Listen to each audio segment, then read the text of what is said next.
el doctor Mauricio Jalife, el mejor abogado de México. ¿De verdad? Que bueno, pues defiende desde empresas micro pequeñitas hasta se pelea con monstruos gigantosos, ¿verdad? Sí, exacto. Exactamente, entonces, bienvenido, Mauricio. Gracias, Fer. Platícanos del tema, por favor. Bueno, muchas gracias.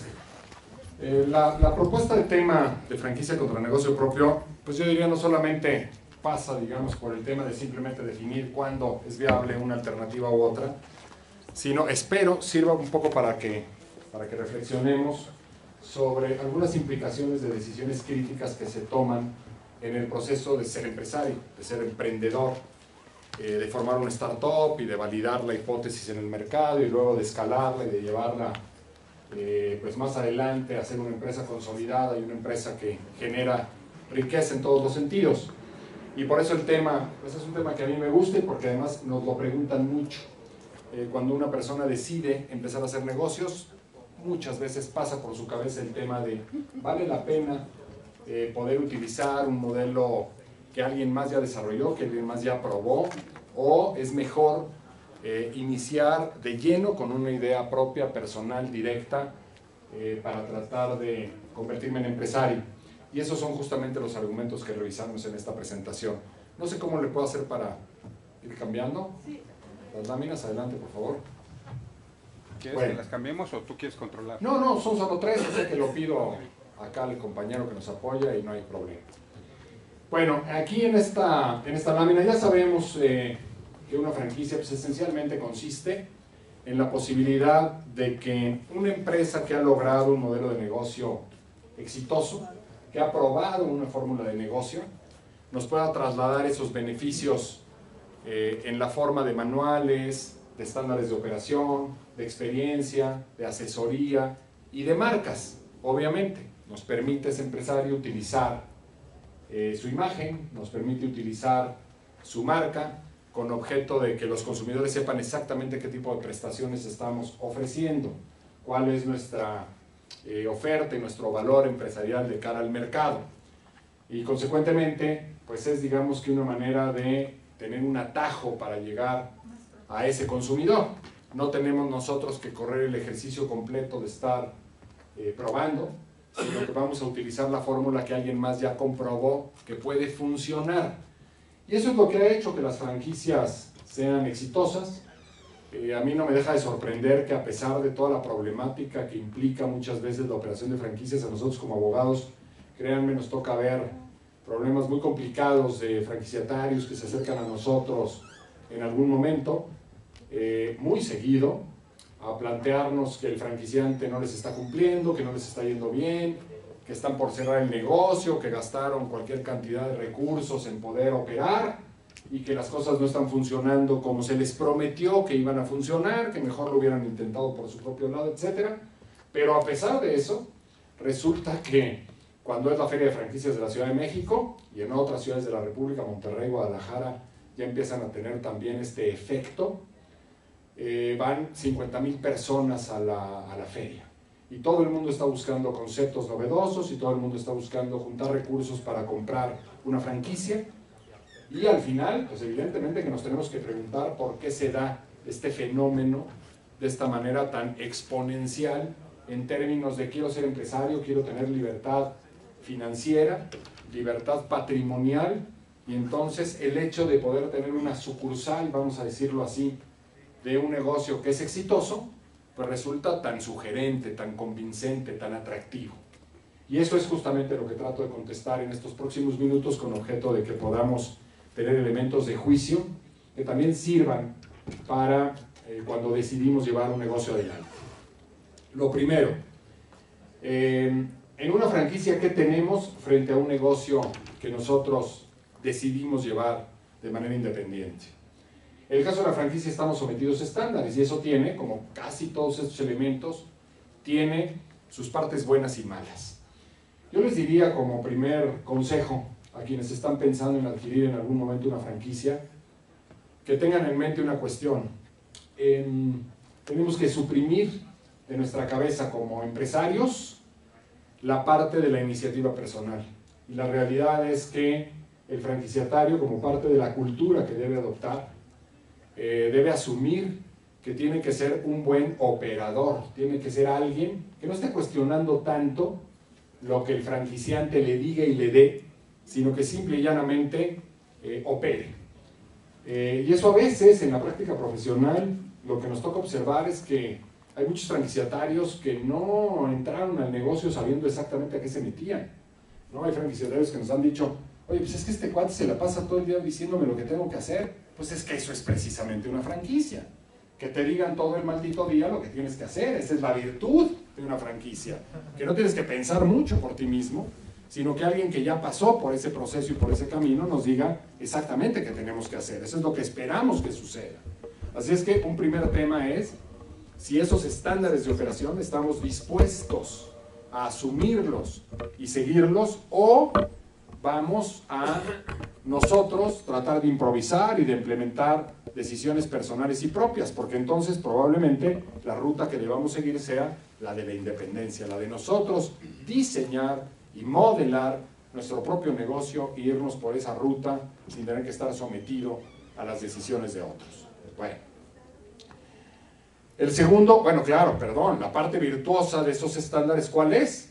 Pues que está probado que funcionan, que no tenemos que estarle buscando la cuadratura al círculo. ¿Quién es un buen ejemplo de franquiciatario? Pues yo les diría, Grupo Alsea es un buen ejemplo de franquiciatario.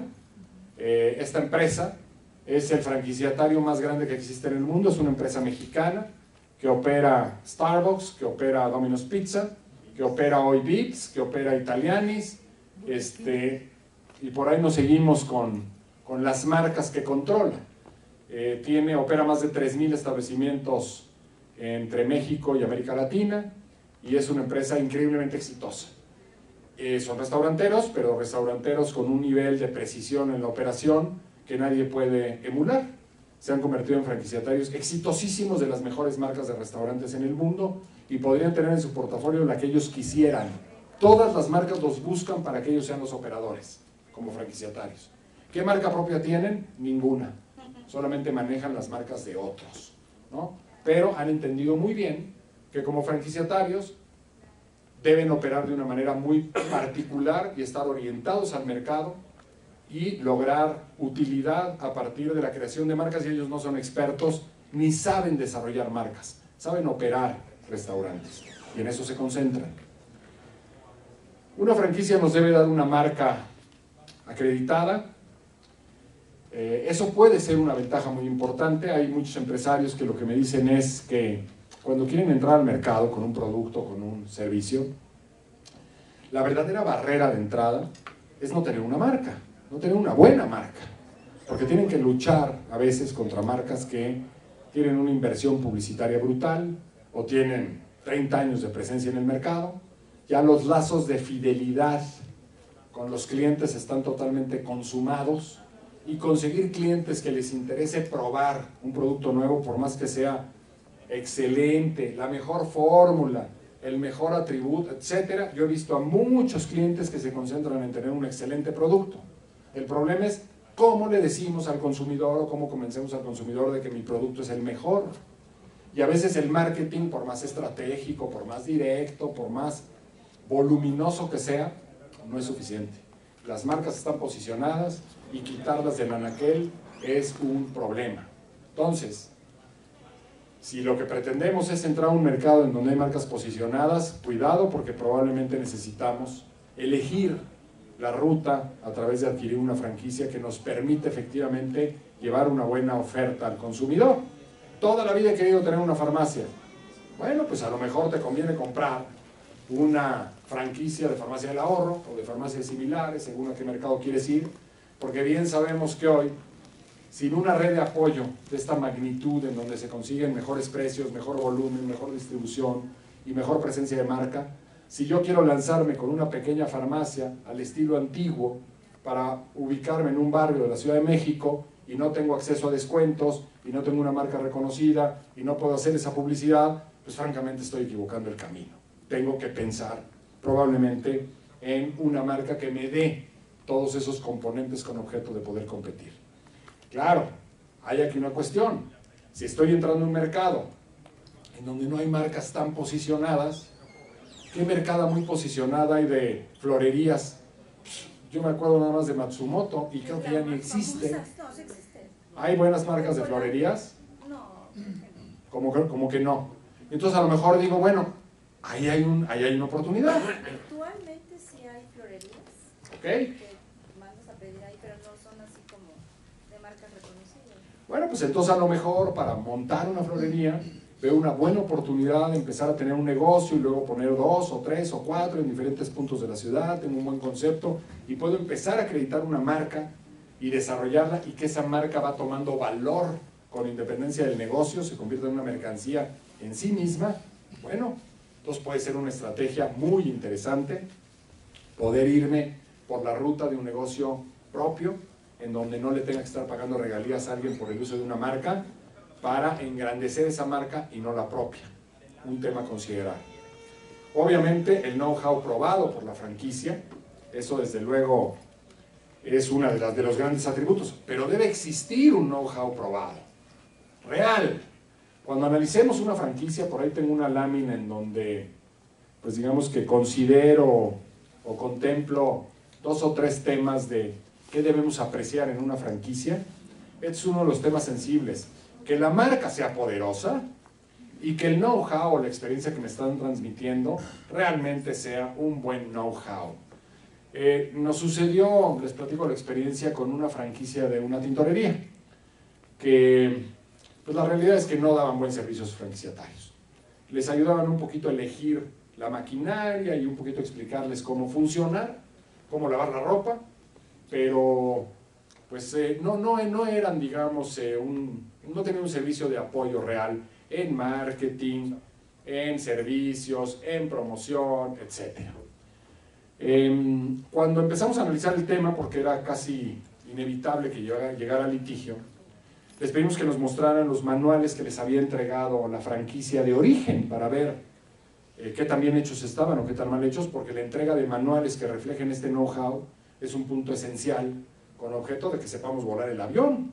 Si no nos dan un manual o un instructivo para sentarnos en el asiento del piloto y saber qué botones apretar, pues no podemos manejar el negocio. Bueno, en los manuales dice cómo, ¿no? Cuando empezamos a revisar los manuales, a mí me empezó a llamar la atención que tenían un lenguaje como español de España, ¿no? Como castizo. Y entonces nos pusimos a buscar y un cuate que es muy hábil en internet dijo, a ver, espérame tantito, y entonces se puso a ver cuál era la marca de las máquinas, entró a la página de internet del fabricante de las máquinas, y resulta que estos cuates de la franquicia lo que tenían como manual de operación era el manual de operaciones de la máquina que el proveedor de la máquina ponía a disposición en internet, tal cual. O sea, cero know-how. Era una verdadera burla, una tomada de pelo, evidentemente, ¿no? Eso pasa a veces. Cuando se adquiere una franquicia hay que valorar muy bien esos 2 elementos. ¿Qué me da la marca por la que estoy pagando? La mitad de lo que pago por una franquicia debe ser una marca que me dé clientes, que haga que el cliente cruce la puerta y entre en mi establecimiento. Si no es así, no me está dando nada la marca, estoy regalando la mitad del pago que hice. Y lo otro, es realmente un know-how que es resultado de experiencia, de pruebas, de estar en el mercado, en diferentes ubicaciones, con diferentes consumidores, que se ha ido afinando, refinando y mejorando, o simplemente es pues un cierto know-how muy simple, muy fácil de adquirir. Bueno, si la franquicia no me da ni una marca poderosa, ni un know-how, digamos, sofisticado y único, pues entonces probablemente la mejor decisión es poner un negocio propio. Eso es importantísimo. Si no hay una ventaja competitiva clara y manifiesta derivada de lo que la franquicia me da, pues entonces pensemos en ser emprendedores de manera directa. En el caso de la franquicia me resuelven el problema de los proveedores. El franquiciante me va a decir a quién comprarle, pero no le puedo comprar a nadie más, tengo que estar consciente de eso. Mientras que en el negocio propio yo puedo elegir a los proveedores que yo quiera, a ver quién me vende más barato, mejor, calidades, importado, nacional, etc. Nada más tener en perspectiva que no puedo tener prácticamente margen de decisión cuando decido comprar una franquicia. En el caso de una franquicia tengo un territorio limitado. Si compré una franquicia para operar en la delegación Coyoacán, puedo operar en la delegación Coyoacán y punto. No me puedo salir de ahí. Entonces tengo que tener en perspectiva que ese territorio limitado puede operar en mi contra muchas veces, porque además las franquicias en general siguen hoy la tendencia de que no dan territorios exclusivos. Todas son franquicias de territorio no exclusivo. Estás limitado a operar en una demarcación, pero eso no significa que no se puedan abrir otras franquicias en tu propio territorio. Si la demanda del mercado lo justifica. Y hay muchas razones por las cuales, de repente, una cierta colonia, por un cambio de diseño en la vialidad, por, de pronto, cierto reposicionamiento de la zona, cambia su densidad poblacional, por un cambio de normatividad, lo que sea, se construye un gran complejo residencial, y entonces se justifica poner una nueva. Normalmente al franquiciatario de la zona le van a dar derecho preferencial para comprar otra franquicia, pero en ningún caso le van a dar una franquicia exclusiva, o ya son muy raras. Entonces hay que estar en esa perspectiva porque se puede volver una amenaza muy importante. En el negocio propio que tengo, pues la posibilidad de abrir, cerrar, moverme, dar licencias, hacer lo que yo quiera, porque al final yo tomo las decisiones de dónde operar y cómo. Claro, el problema es tener los recursos para poder tener una expansión eventualmente acelerada, no solamente recursos económicos, a veces dinero se consigue. El problema es tener la infraestructura humana, material, técnica, jurídica, de consultoría, etcétera, para poder soportar una expansión de un negocio que a veces se colapsa en la parte administrativa. Sí, tengo sucursales, tengo 5, ya abrí 5 sucursales. Sí, ahora manéjalas. Ahora administra lo que antes era un punto de venta que tú controlabas en forma directa. Como no te puedes clonar, como el don de la ubicuidad todavía nos cuesta trabajo desarrollarlo, ¿cómo le haces para estar en 5 ubicaciones y que funcione igual? Porque a veces hay características de negocios que no son replicables. Hay negocios que pretenden ser franquicia cuando dependen de la habilidad del dueño para gestionar o para tratar con los clientes en forma directa. Pues simplemente no se puede tener éxito cuando las condiciones de un negocio no son replicables, claro, bajo el formato de franquicia. La publicidad en una franquicia está dirigida. No podemos hacer más publicidad u otra publicidad que la que el franquiciante nos dice y autoriza, y por la cual pagamos también. En cualquier franquicia, normalmente el 2% de las ventas está dirigido a un fondo para hacer publicidad para la marca. En nuestro negocio podemos hacer la publicidad que nosotros queramos a través de medios electrónicos, etc. Incluso en las franquicias, por ejemplo, se limita publicidad en redes sociales. Yo no puedo estar subiendo fotografías o haciendo promociones en Facebook o en Twitter de mi negocio si no me lo autoriza la franquicia original. En una franquicia tenemos una cuota inicial y tenemos que pagar regalías, ¿no? Y eso nos pega muy duro en la utilidad. Claro, cuando se lee el contrato, y hay que aprender a leer los contratos o pedir asesoría siempre experta, cuando se lee un contrato, resulta que dice, bueno, me vas a pagar el 6% sobre ventas netas y el 2% de publicidad. Bueno, eso es el 8% sobre ventas netas. Y para muchos interesados, muchas veces, bueno, el 8% de 100 son 8, darle 8 pesos al franquiciante, pues no es problema. No es problema cuando tienes unas utilidades importantes. Pero si la utilidad, por ejemplo, se reduce al 25%, pues resulta que después de un esfuerzo extraordinario, ¿no?, para lograr ventas y rendimientos, la tercera parte se la tengo que compartir al franquiciante. O simplemente, si me quedó un 10% de utilidad después de todo el ejercicio del mes, pues resulta que prácticamente el total es para el franquiciante y a mí no me quedó nada. Y ojo, en las franquicias no existe un sueldo para el dueño, no existe un dinero para el franquiciatario. Ese es uno de los trucos que las franquicias tienen. Están diseñadas para que el dueño trabaje en la franquicia de sol a sol o de foco a foco y no tiene nunca asignado un sueldo en la corrida financiera. La franquicia da por supuesto que ese franquiciatario va a estar trabajando intensivamente en el negocio como gerente, como administrador, como director o como todo, sin gozar un sueldo. Su ganancia es la utilidad remanente. De tal suerte que si al final quedó un 10%, la utilidad es para el franquiciante y yo no gané ni siquiera por un sueldo como trabajador. Por eso hay que hacer muy bien los números para estar ciertos de cómo nos va a ir con un negocio de este tipo. Finalmente, en una franquicia lo que tenemos siempre o debemos tener es acompañamiento, asesoría permanente. Que si yo tengo cualquier duda no estoy solo como en un negocio independiente en donde tengo a veces que, consultar con la almohada, a ver qué rayos hago, o estar invitando a un amigo a comer, a ver si le pregunto, oye, ¿tú qué harías en una situación de este tipo? O estar buscando consejeros. La franquicia es esa parte de la chamba y me lo da absolutamente resuelto el acertijo. ¿Por qué? Porque ya pasó muchas veces por el mismo proceso. Una buena franquicia que tiene 300 unidades de venta, seguramente ya tuvo muchas experiencias donde tuvo que resolver el mismo problema que hoy enfrentamos. Bueno, pues eso es consultarle al franquiciante para recibir esa asesoría y poder enfrentar una problemática, cosa que en un negocio personal normalmente es intuitivo o tenemos que gastar en ese tipo de asesoría. Eso evidentemente es una ventaja de las franquicias contra los negocios propios. Si podemos cambiar de lámina, por favor. ¿Hasta aquí alguna pregunta o duda? ¿Algo que quieran que veamos? ¿No?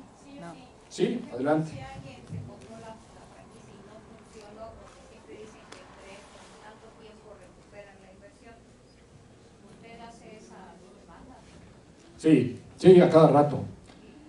Claro, es que lo que pasa es que esa información de el tiempo estimado para recuperar la inversión, pues es especulativo, y lo que sí se debe saber es esto, ¿no? Que las cifras que se manejan de supervivencia entre negocios de franquicia y negocios propios, desde mi punto de vista, están total y absolutamente manipuladas.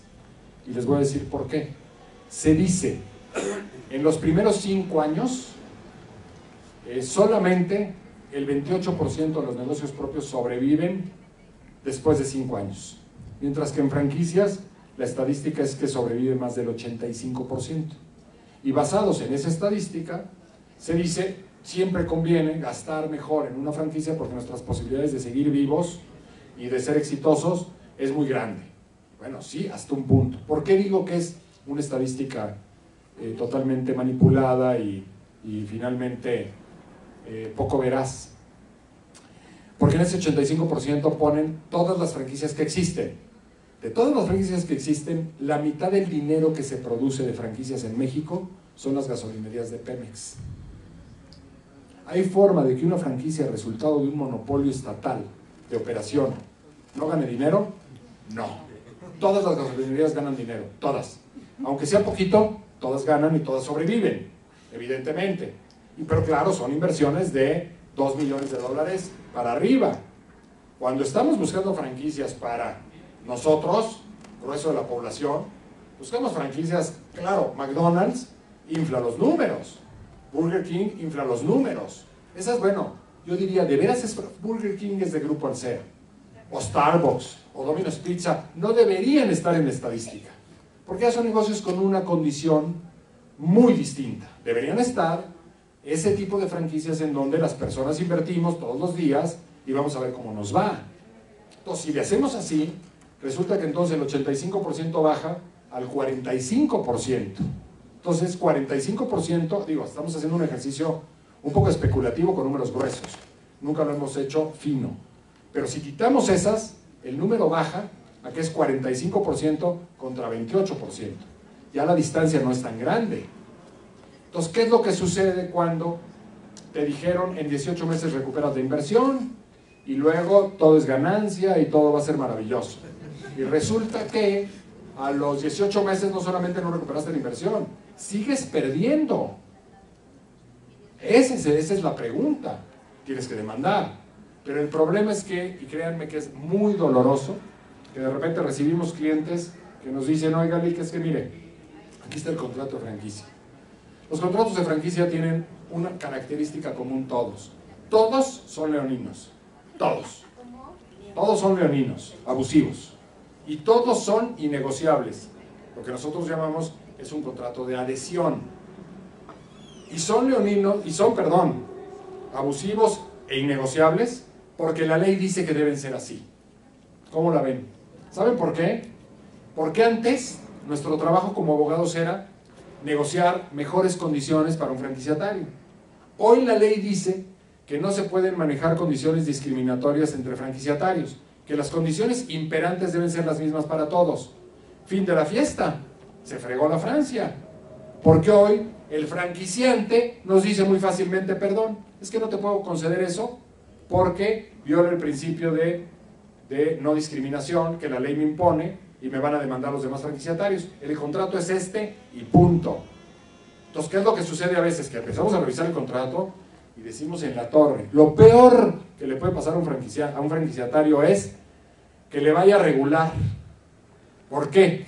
Nos ha tocado ver muchas historias de esas. Oiga, Lic, llevo 2 años trabajando en el negocio, ahí la llevamos, ya nos empieza a dejar un poquito de dinero, pero el contrato es a 10 años. Ok, llevo 2. Estoy muy lejos de recuperar mi inversión, porque la idea era que estuviera ganando el 30% de utilidades. Estoy ganando el 5%. Con eso medio sobrevivo el negocio, o sea, ya pago gastos. Yo no gano un centavo, sí le pago al franquiciante. Y tengo que seguir esclavizado 8 años, porque el contrato tiene una pena convencional que me sanciona con $200,000 si cierro. Es un tema, es un problema, es un dilema. ¿Cómo le dices a una persona, oye, pues tienes que seguir chambeando, porque de lo contrario vas a perder todo? ¿O cómo traspasas el negocio a alguien más? ¿A quién le va a interesar comprar un negocio con esos números? A nadie. Entonces hay que empezar con una serie de situaciones a buscar razones por las cuales podamos salirnos del contrato alegando incumplimientos del franquiciante que probablemente no existen. Y el franquiciante, desde su posición, dice, yo he hecho todo lo que tenía que hacer para apoyarte, te doy asistencia técnica, te surto a tiempo, te hago supervisiones, te doy ideas de marketing, usas mi marca, etcétera, etcétera. Hacemos publicidad en tu zona. Pero ¿saben qué pasa? Que no hay manera, no hay forma en este mundo de que alguien garantice que algún negocio va a ser exitoso. No hay forma. Hasta McDonald's ha cerrado tiendas en México. Burger King igual. Entonces, eso de que es que está garantizado, no. Aquí no hay garantías de nada. ¿Hay alguna base de datos tipo Profeco o así que uno se pueda anticipar a revisar si es así como hormiguita y no un empresario tan grande para validar esa franquicia que te interesa? Si tiene demandas, qué tan mala sale. Fíjate que lamentablemente no. Y debería haberlo. Esa sería una excelente idea y lo hemos nosotros tratado de promover en la Asociación Mexicana de Franquicias, que lamentablemente, como es una organización de franquiciantes, pues resulta que no tienen información respecto del comportamiento errático de algunas franquicias. Entonces no te queda más que recurrir a internet, a los foros abiertos y empezar a buscar opiniones y demás para tratar de saber qué está pasando con alguna franquicia. Claro, con sus asegúnes, porque bueno, no necesariamente las opiniones que ahí se vierten son siempre ciertas, pero es un indicativo de cómo puede andar una franquicia. Porque a veces hay excelentes conceptos, pero también hay que tener mucho cuidado con los franquiciatarios maestros. Hay franquicias extranjeras que son muy buenas. El caso de Jumping Clay. Es una franquicia coreana, súper exitosa a nivel mundial, que consiste en una especie como de pequeña academia para que los niños aprendan a hacer esculturas con un tipo de plastilina muy especial, que está patentada por los coreanos, que se le echa después un spray y queda rígida. Padrísimo, súper exitosa en el mundo. Los niños les encanta ese concepto. No tienes que pagar local, lo puedes montar simplemente en unas mesitas en un centro comercial o en una escuela, etc. Todo muy bien. Lamentablemente en México el franquiciatario maestro necesitaba dinero y mantenía pues muy raquítica la operación, no compraba producto a tiempo, no lo entregaba a los franquiciatarios, no los capacitaba, no innovaba nuevas figuras, etcétera, etcétera, etcétera. Todas las franquicias fracasaron. ¿Por qué? Porque la franquicia original no se involucró en la operación en México. Dijo, te doy los derechos, tú opérala y tú mándame mi dinero. Y se colapsó todo el proyecto siendo una excelente franquicia. Entonces de repente pues sí hay que hacer búsquedas acuciosas, tratar de verificar qué está pasando y les voy a dar una regla de oro para que juzguen una franquicia. Para saber si vale la pena o no comprar una franquicia, no le pregunten nada más al novio, que es con el que se quieren eventualmente juntar. Pregúntenle a las exnovias o a las exesposas, que son los franquiciatarios que están operando o los que ya cerraron. Eso sí les van a dar información valiosa de cómo funciona. Totalmente, porque si van con el dueño de la franquicia, les va a decir, no, bueno, la magia que la franquicia es, ¿no? Está bien, ese es su trabajo, pero la realidad hay que verla en el mercado, ir a entrevistar a los franquiciatarios, ir a hablar con ellos, con los actuales, qué problemas tienes, cómo te va, cómo te tratan, qué está pasando, etcétera, etcétera, etcétera. Y eso sí regresa mucha información valiosa para hacer un buen análisis, ¿no? Una pregunta, ¿y qué pasa cuando se cumplen los 10 años? Lo que pasa cuando se cumplen los 10 años es que tienes que volver a pagar la franquicia, volver a pagar la cuota inicial. Algunas establecen un sistema de puntos. A lo largo de tu desempeño como franquiciatario te van a ir calificando cada mes, y eso de un promedio por año. Y ese promedio, al final, te van a decir, esas son las franquicias modernas y buenas. Si sacaste más de 8, te hago un 40% de descuento de tu cuota para el nuevo contrato. Si sacaste más de 9, te descuento el 70%. Si sacaste cercano al 10, no pagas cuota inicial de renovación, por ejemplo, ¿no? Porque cumpliste cabalmente en todo, a partir de tu calificación. Hay otras franquicias todavía con una fórmula más interesante, que se llama la vigencia revolvente. ¿Qué significa? Te dan un contrato con una vigencia baja, 3 años o 4 años, ¿ok? Nada de 10 años ni de 15, 3 años. Pero cada año que obtengas una calificación aprobatoria, más de 7.5, el año que transcurrió es como si no hubiera pasado, sigues teniendo 3 años. O sea, lo ponen otra vez a la cola. Siempre mantienes tus 3 años mientras cumplas. Y así se va a la eternidad. Es otra buena fórmula, ¿no? Sí. Disculpe, de acuerdo a su experiencia en la parte de franquicia, ¿cuáles son las franquicias de éxito comprobadas que ustedes recomiendan? De acuerdo a su punto de vista. No, mira, yo te diría, está difícil hacer una lista así, ¿no? Te podría decir 20, pero en general te diría, obviamente las que tienen marcas muy reconocidas y un número de establecimientos suficiente para comprobar que tienen ya una plataforma de asesoría a franquiciatarios ya muy consolidada. Nutriza, pues evidentemente, ¿no? Steren, farmacias de similares, farmacia del ahorro, Devlin, ¿perdón? Starbucks no es propiamente, Starbucks no da franquicias Grupo Alsea, ellos las operan todas. Oxxo no es una franquicia como tal, Oxxo tiene un modelo distinto. Es una cadena. Ellos se asocian con alguien que tenga tienda en el barrio para ser socios. Oxxo fracasó en el modelo de franquicias porque alguien compraba una franquicia, la instalaba en un barrio de la Ciudad de México y los vecinos la boicoteaban y la robaban y no compraban. Hasta que no se asociaron con gente de ahí, de los propios abarroteros de la zona, empezaron a tener el crecimiento. Eso es lo que se llama encontrar tu modelo, ¿no? Diseñar tu modelo en forma adecuada. Tuvieron que pasar muchas penurias para encontrar el modelo y ahora les funciona, pues miren nada más lo que es. Es un éxito que se pone como ejemplo a nivel mundial. Pero 7-Eleven sí es franquicia, por ejemplo, K es franquicia también, muy buenas, sin duda. Todas las que tienen una marca poderosa y una infraestructura de servicios, en general, son confiables. El tema es, si se van a una franquicia que no tenga una buena marca, o que no tenga una tecnología notable, por ejemplo, ¿cuál tiene una tecnología notable?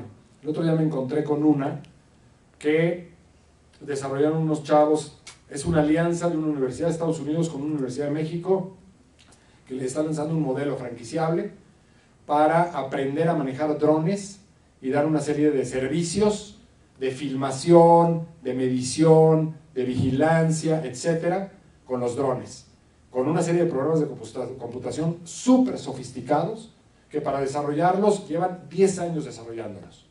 Esa es una buena franquicia porque tiene una tecnología que tú solo, a ver cómo consigues, ¿no? Eso vale la pena, aunque no tenga una gran marca. Pero si me están ofreciendo una crepería, que la marca no la conoce nadie, y que la fórmula de la crepa la bajo de internet, ¿qué me estás vendiendo? ¿O qué estoy comprando? ¿O por qué me ha de interesar tu fórmula aprobada de negocio? Bueno, entonces estos son, bueno, ya estamos de hecho pues, de lleno en estos aspectos a considerar en la compra de una franquicia. Una marca posicionada, lo que decíamos, un método estandarizado, no, eso de ser el primer franquiciatario y salir a probar con una franquicia está muy complicado. Por eso normalmente cuando viene un empresario y nos dice, quiero desarrollar una franquicia, bueno, ¿qué tienes? Primero, ¿no? Ya estás logrando números negros, ya estás ganando dinero, todavía no, pero lo voy a lograr. No, espérame tantito. O sea, ¿cómo quieres venderle una fórmula exitosa de negocio a otro si tú mismo no estás ganando dinero? Primero tú gana dinero y luego vemos. Bueno, ya estoy ganando dinero. Bueno, ahora abre en diferentes ubicaciones, en diferentes colonias, prueba con diferentes mercados, a lo mejor abre en provincia. ¿Cómo? Pues abre sucursales, unidades piloto, obtén información del mercado para que cuando le vendas una franquicia a un tercero, ya sepas exactamente cómo responden los consumidores en determinadas circunstancias. Y entonces ya va la cosa más segura. Ok, me van a vender una franquicia de una taquería, que es muy exitosa en la Ciudad de México. Bueno, qué padre.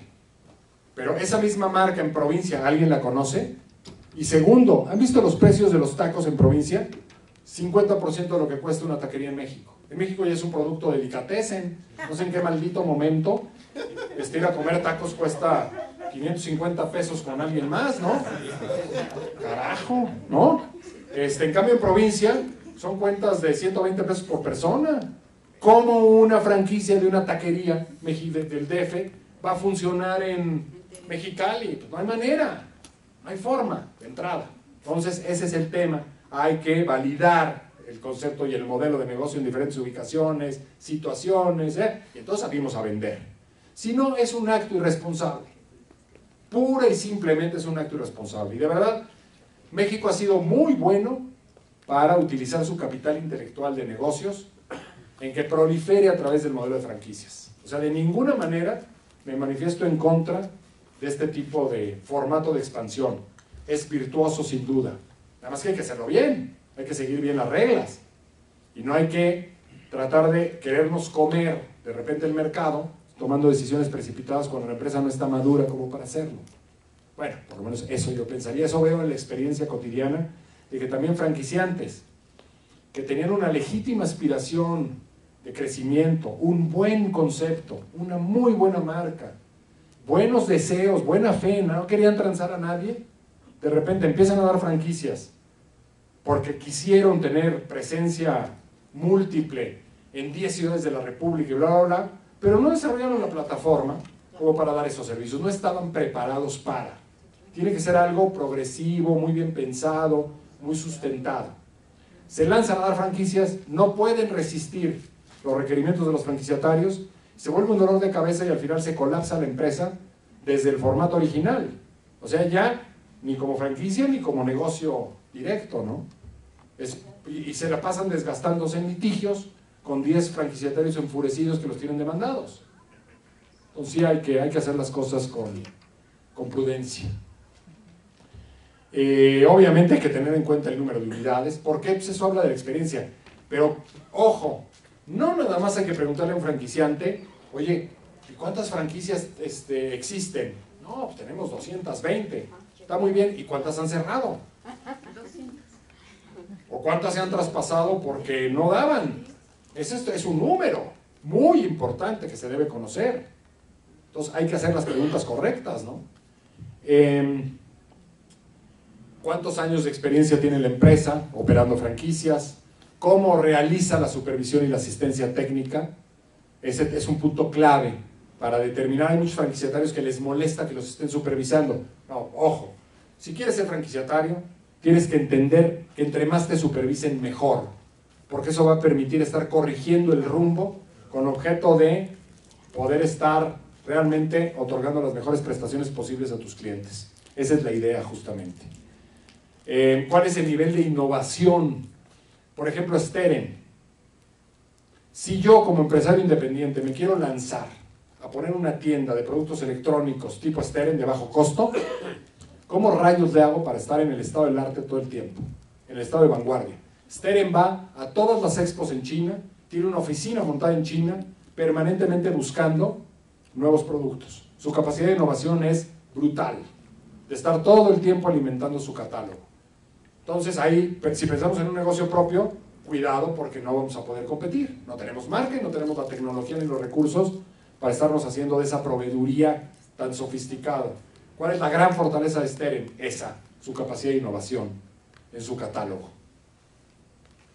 El trade dress es un tema interesante, es la imagen del negocio, todos los elementos de ambientación, de decoración, etcétera, que permiten generar un ambiente, una atmósfera. Hay negocios donde este trade dress está muy bien logrado, hay muchos recursos invertidos en el trade dress, que a veces como empresarios independientes pues cuesta mucho trabajo lograr esa personalidad del negocio. Entonces es algo que también hay que valorar si de veras el franquiciante me está dando un trade dress desarrollado. La siguiente lámina, por favor. Creo que ya perdimos al controlador aéreo. Acá está, gracias. No, pero esta se regresó. Le diste anterior. École, más bien para el otro lado.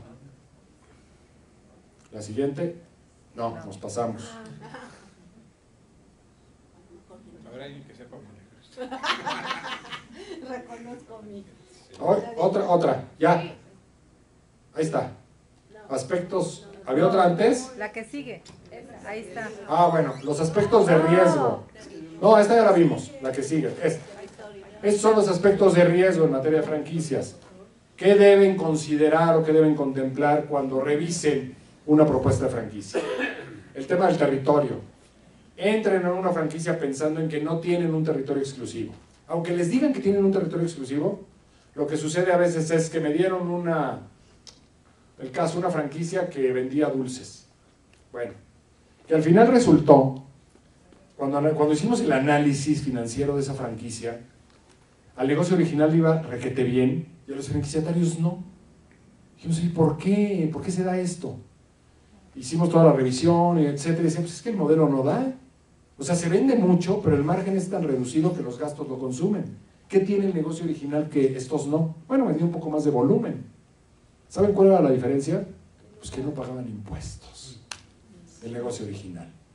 Su gran virtud era que se clavaban los impuestos. Les quedaba mucha lana.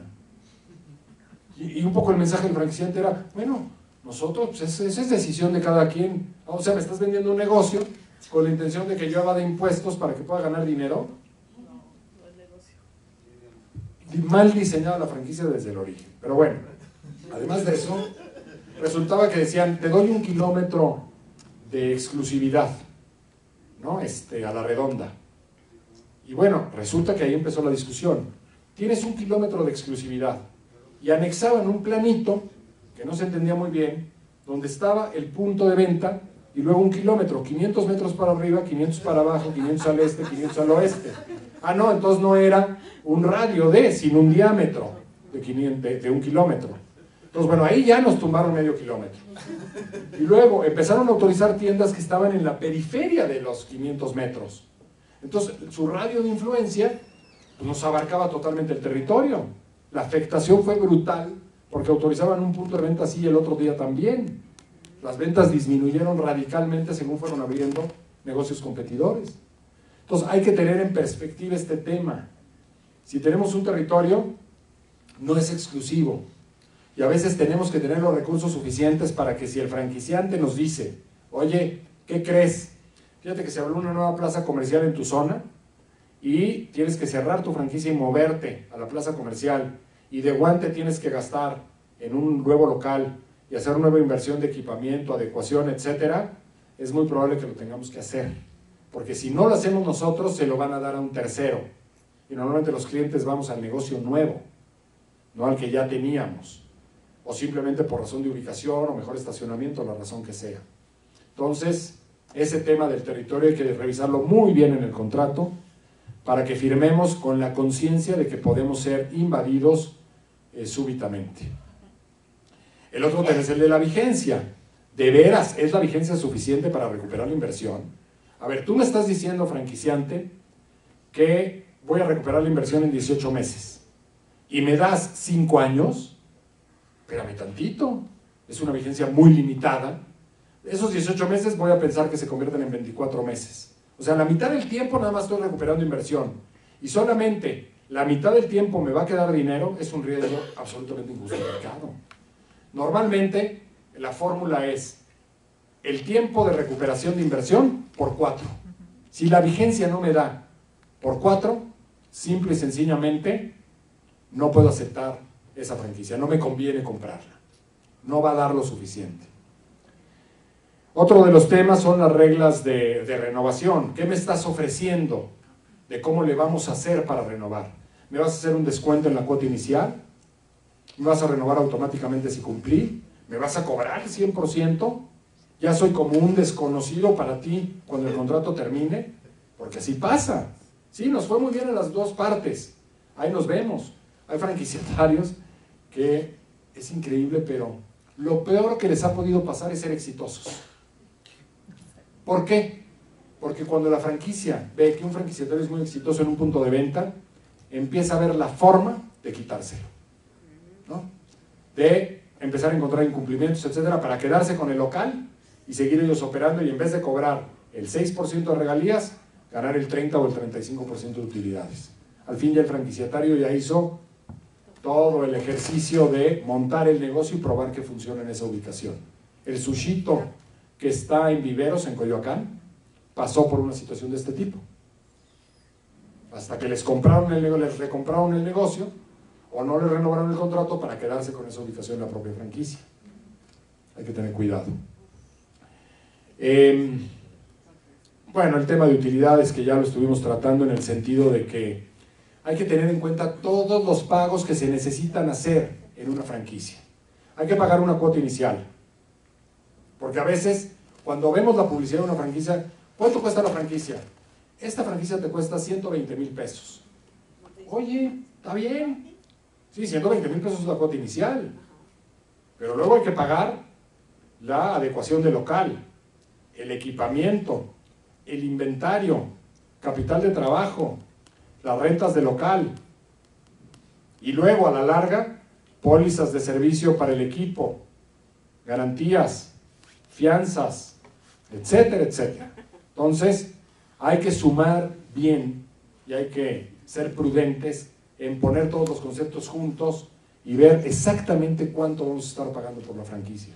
Hay muy buenas inversiones, sin duda, pero hay que tener los datos enfrente, duros, de saber cuánto nos cuesta. Y ojo con las proveedurías, porque a veces ahí está el truco. Nos cobran los insumos de la franquicia, es proveedor exclusivo, y nos los cobran con un sobreprecio que no nos permite tener precios competitivos en el mercado. Si yo soy una pizzería y el queso único, exclusivo, la fórmula mágica, me lo dan al doble de lo que lo venden en Chedraui, no tengo forma de hacer un buen negocio.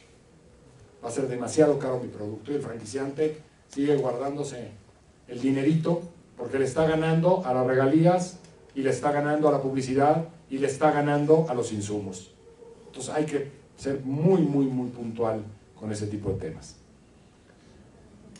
Cuidado con las restricciones de competencia.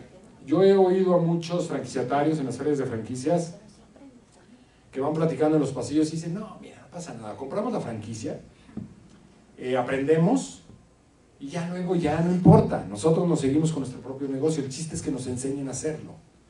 Sí, hubo un tiempo en que eso era factible y en México no pasaba realmente mucho con las cláusulas de no competencia.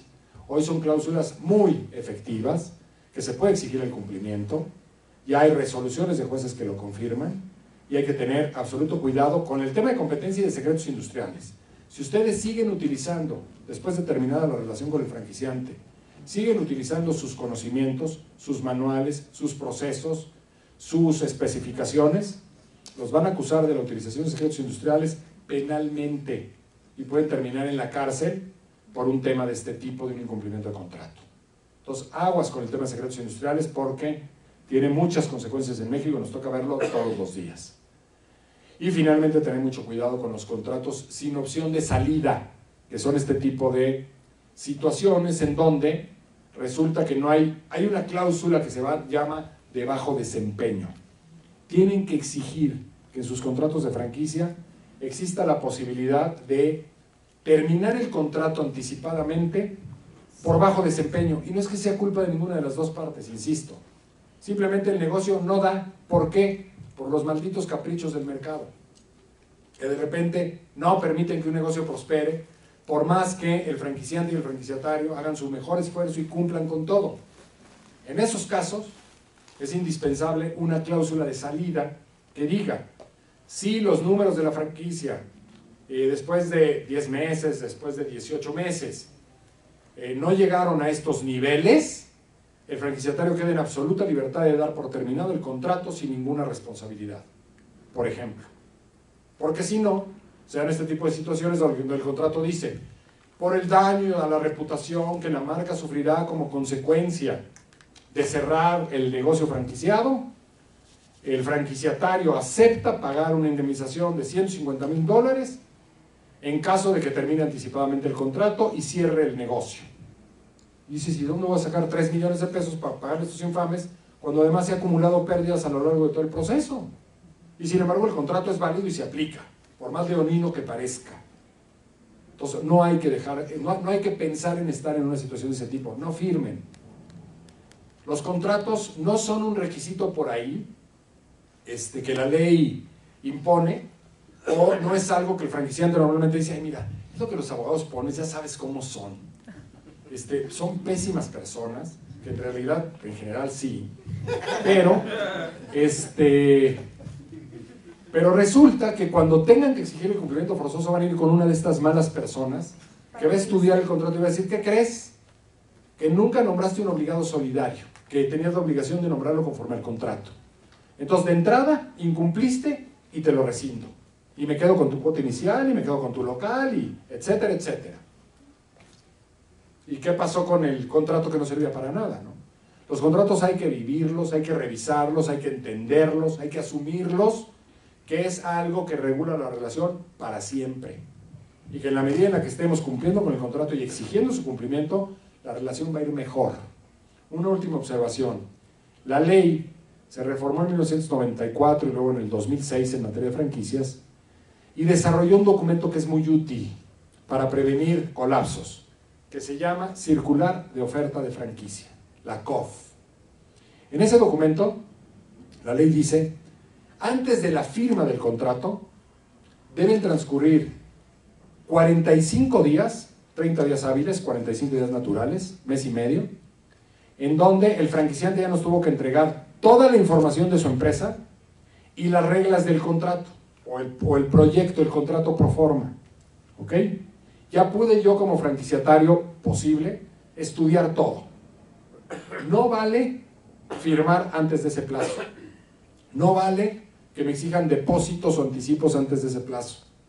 Tengo una protección por ley para que en esos 45 días haya firmado lo que haya firmado. Si me arrepiento y no quiero firmar porque ya fui con un consultor y me dijo, maestro, te estás metiendo en una bronca por esto, por esto, por esto, por esto, y ya lo revisé y no quiero firmar nada, no hay poder humano que me obligue a hacerlo. Estoy en todo mi derecho de echarme para atrás sin ningún tipo de consecuencia. Y esa es una protección que el legislador diseñó porque se daban muchos supuestos en nuestro país en donde entraba un emprendedor a una feria de franquicias y salía con un contrato firmado. Sí, pero muchas veces, porque al calor de la emoción y con la habilidad de muchos franquiciantes, oye, mira, sí, me gusta mucho tu perfil, me caíste bien, pero fíjate que ya tengo 2 ofertas para ese territorio. Entonces, realmente lo siento muchísimo. Digo, a menos de que quieras firmar ahorita. Tú tómate tu tiempo, pero si firmas ahorita, pues entonces me dejas ir a hablar con el director y yo lo convenzo. Pero tiene que ser así. Con ese tipo de falacias, mucha gente salía con documentos firmados, que no les quiero platicar en qué tipo de desastres terminaban. Entonces, los temas legales son temas críticos en la consolidación de negocios propios y negocios con terceros, y deben ser cuidados con absoluta seriedad y responsabilidad. De lo contrario, realmente la cosa puede terminar mal. No se guíen en la buena fe porque la buena fe tiene nombre y apellido y se llama firmar responsablemente contratos, la verdad. Sí. ¿Preguntas, comentarios? Yo hasta aquí terminaría la exposición. ¿Cuánto dura un juicio, por ejemplo, por un contrato de incumplimiento? Un par de años, unos 10 meses en la primera instancia y luego 6 meses la apelación y 6 meses el amparo, las tres instancias. Y cuesta mucho dinero y muchos insomnios, entonces hay que hacer todo lo posible por no derivar a conflictos de ese tipo. Un buen contrato de franquicia, por ejemplo, tiene métodos de mediación preventivos de conflictos antes de los litigios, siempre, de manera obligatoria, y eso ayuda a disolver muchas tensiones. Entonces hay que revisarlo, ¿no? ¿Tienen letras chiquitas? Todas las letras de un contrato de franquicia son chiquitas. Ah, Sí, es un contrato muy complejo por su propia naturaleza, que tiene más de, a veces, 150 cláusulas. Entonces, eso implica que se vuelve de un lenguaje y de una complejidad en donde se repiten muchas veces las mismas obligaciones con variantes sutiles. Entonces hay que tener, la verdad es que ojos clínicos para encontrar las cosas finas y reaccionar. Todo el contrato puede implicar cosas delicadas, ¿no? Por ejemplo, un lenguaje, es cuestión de fraseo, pero si tú dices, el franquiciante le otorga en este contrato como territorio de operaciones al franquiciatario la Colonia del Valle. Y tú dices, oye, qué padre, suena a que tengo la Colonia del Valle para mí. No, te asigné como territorio de operaciones, estás limitado a la Colonia del Valle. No significa que no pueda poner otro en la Colonia del Valle. ok. Por eso hay que tener mucho cuidado. Bueno, pues gracias.